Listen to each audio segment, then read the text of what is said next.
Salut à tous, on se retrouve aujourd'hui pour l'avant-match d'OM Montpellier, 8ème de finale de Coupe de France, match à suivre ce samedi à 21h sur Eurosport 2, on va analyser ça dans l'avant-match. Comme d'habitude, n'oubliez pas de me donner votre pronostic, vous serez mentionné dans le prochain avant-match si vous trouvez le score exact. On commence avec la compo probable, alors sur le dispositif je m'attends pas vraiment à une surprise, il y aura le 3-3-3-1 qui revient à chaque fois. Dans les buts, la tendance actuelle serait une Titu de Mandanda, Paul Lopez était absent à l'entraînement de jeudi parce qu'il avait de la fièvre, j'ai pas plus d'infos au moment où je prépare l'avant-match et ça peut encore changer d'ici samedi. En défense on devrait retrouver notre trio Saliba, Chaeta, Sarlouane Perez, au milieu Rongier devrait être aligné avec Camara et Guendouzi. Sur les éléments offensifs, Conrad serait toujours blessé. On pourrait donc revoir Luis Enrique comme contre-lance à gauche, avec Payet dans l'axe et Under à droite. En pointe, Milik devrait débuter. Je suis pas sûr que Bakambu ou Kolasinac soient prêts pour être titulaires par rapport à leurs conditions physiques, mais on devrait les voir en cours de partie. Que pensez-vous de cette compo?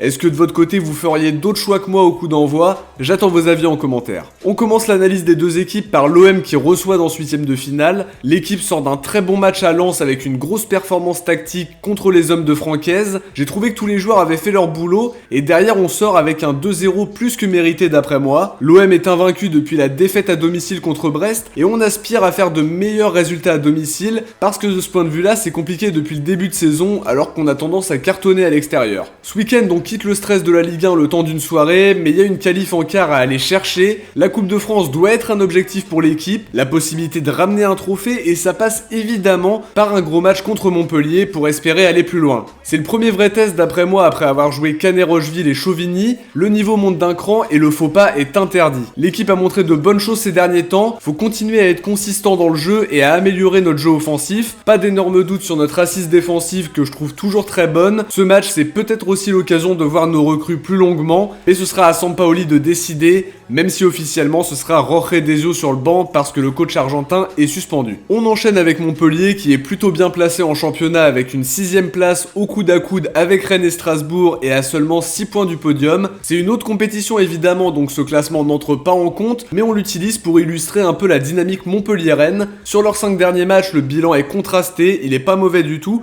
Une large victoire 4-1 contre Angers, qualif 1-0 contre Strasbourg en coupe, puis une défaite 3-1 à Strasbourg en championnat, encore une défaite à domicile contre 3 1-0 et au dernier match une victoire 3-2 au finish contre Monaco avec un but de Mavididi dans les toutes dernières secondes. En termes de dispositif, ils sont principalement en 4-2-3-1 même si on les a vus jouer en 4-4-2 contre Monaco. À voir maintenant comment Dalloglio va composer avec les absences. Des absents de marque en plus, Savanier, Mavididi et Ferry qui sont suspendus. Germain sera pas là non plus parce qu'il se fait opérer du doigt apparemment. Au moins on va éviter le but d'un ancien de la maison, c'est très souvent le scénario qui se passe dans ces cas-là. Même amoindri, ça reste une équipe capable de faire mal et l'investissement et la concentration seront essentiels côté marseillais pour aller chercher cette qualif en quart. On enchaîne sur les joueurs à suivre. Côté marseillais, je dirais Dimitri Payet qui est dans une très bonne saison, décisif et très inspiré. Il peut faire très mal à cette défense de Montpellier et éventuellement débloquer la situation si ça se complique par un éclair de génie. Du côté de Montpellier, le joueur à suivre sera comme souvent Florent Mollet qui a souvent fait de bons matchs contre nous.